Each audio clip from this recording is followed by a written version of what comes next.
First thing we get out of the way is the okra. Fresh okra. I have to saute this until you no longer see any stringiness. So a moderate flame. Let me change that tool because it makes noise. Okie dokie. And you can use frozen okra, but you cannot use canned okra. I don't even know if there's canned okra. There probably is. There's canned everything. So I'm not going to waste time with this film here to show you, because this could take about 10 minutes or so. And we're getting this out of the way because I don't want to mix any of the Trinity in there, because this takes a different length of time to cook. And once this is finished, take it out, put it on a plate, and wait for later. So see how hard this is, because it's fresh. And of course, anything fresh is better than frozen, but the next best thing to fresh on anything is frozen on vegetables. Okay, so you see that, and then I'll let you see it when it gets stringy. I don't know, maybe I'm crazy, but well, it's been so long since I used fresh. Whenever I use the frozen, you could see this like the threadiness, the sliminess. For the fresh here, there is nothing. So this is taking about 10 minutes. And then what's going to go in there? Now things are going to start to come together. So we have the Trinity here. This will saute. You can either sweat it up clear, give it a little color. It's up to the individual. It's on a moderate flame. I'm just starting that. And then let's discuss the roux. Look at that beautiful mahogany color. That's what gives the gumbo flavor and the color in the soup. So the roux, you can put in like a half a cup of, I use extra light olive oil because it has no flavor. Plus, it's healthier than using those other vegetable oils, isn't it? So I use that to make the roux. So when you pour the flour into I have a recipe for this. You can look for it on YouTube. But you can put the oil in the pan. Cast iron would be the best, but this non-stick one is heavy, so it works well. You would put like a half a cup of oil in the pan. You would add enough flour so when you mix it, it's fairly stiff. And then you have to stand over this on a moderate flame for about a half hour, stirring it until it gets darker and darker. And as it gets darker, as you can see, it thins out. And that's what happens. It starts very heavy and then it thins out. And you can never, ever put the hot roux into a pot of soup like what's sitting over there. What will happen is the roux is so hot, when you just drop some in there, it'll just fall over the stove. So I have the 3 quarts of fresh chicken stock made with the bones from the chicken thighs and some backbones. So you need a good flavored stock. And then this is sauteing, so we're good there. And I'm going to get the immersion tool.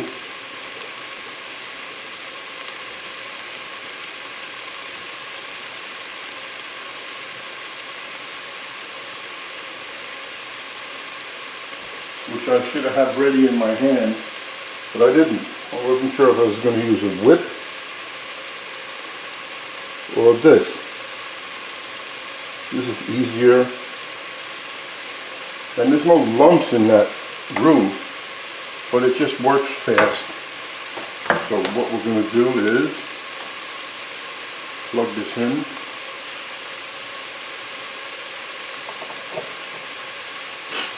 Put some of this warm roux. What I did was heat it up. It's been sitting here for a few hours, and put it in there a little bit at a time. I think I made enough roux. So you can have it left over and you put it in the freezer.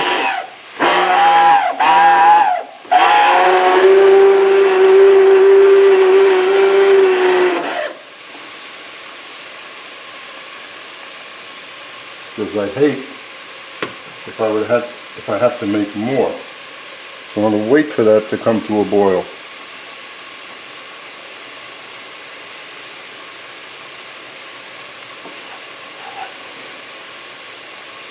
And a little bit in this.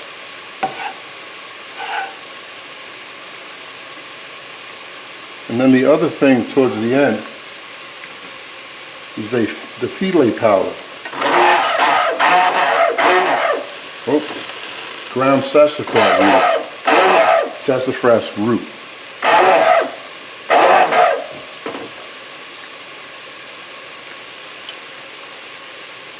Now I like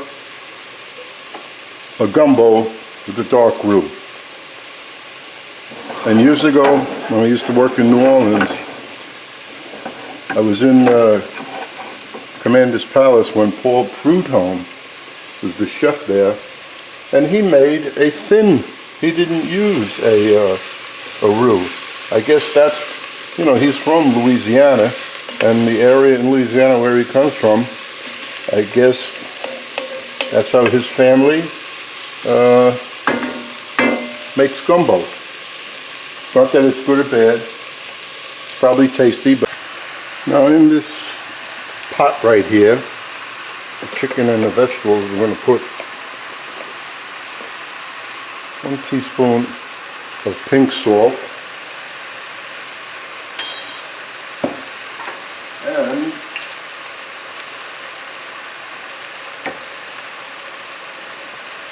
quarter of a teaspoon of cayenne pepper. And of course, we're going to taste that and see if we have to adjust it.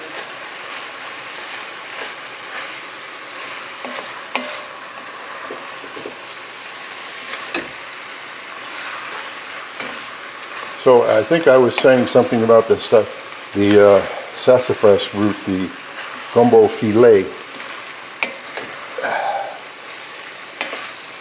Usually when you serve it, you put rice. You put the gumbo in the bowl, put a scoop of rice on it, excuse me, and then you sprinkle a little filet powder. But I'm going to do it the way I've been doing it. I'm going to put the filet powder straight in here.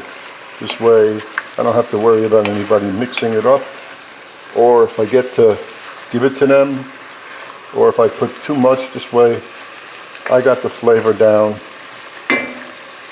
in everything. So that'll take a few minutes, and then I'm going to add some more roux to the stock and hope it gets thicker, otherwise I have to make more roux. I don't want to forget the tomato. So this is diced tomato with the juice. And this way you won't see any pieces.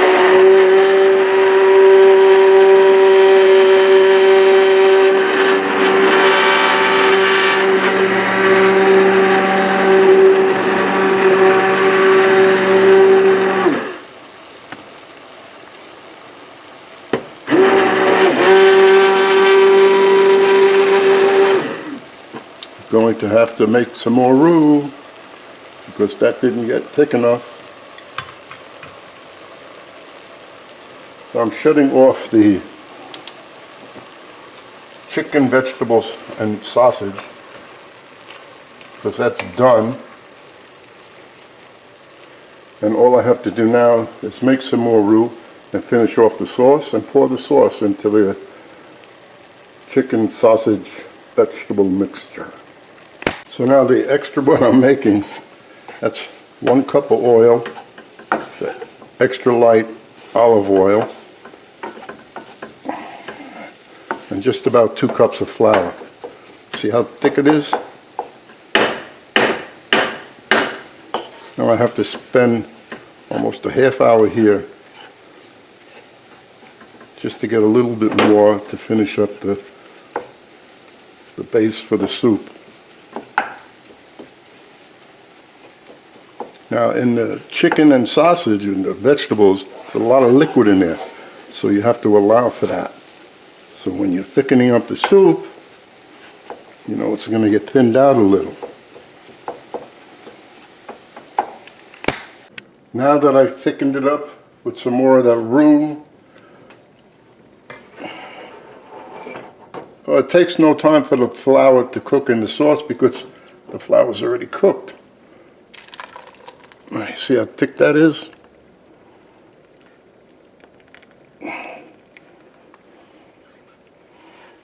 Let me wipe that across.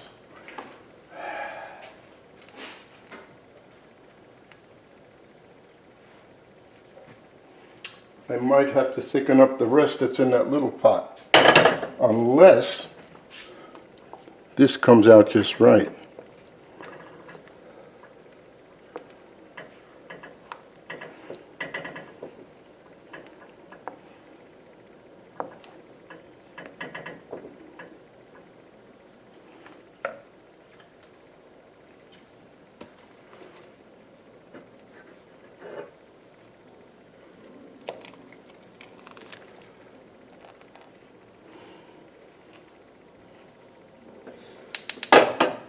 Now we'll add some more chicken okra and see what it looks like. I don't know. I must have spent almost 6 hours because I made too much stock, and then I had to dice up more chicken, more okra, make more roux, but I came out with this beautiful pot load of gumbo. So I'll let, on the description, it'll say how many quarts, and usually 1 quart should serve about 3 people because you're going to put a little rice in the middle. So I'll have that information there. Look how nice that looks.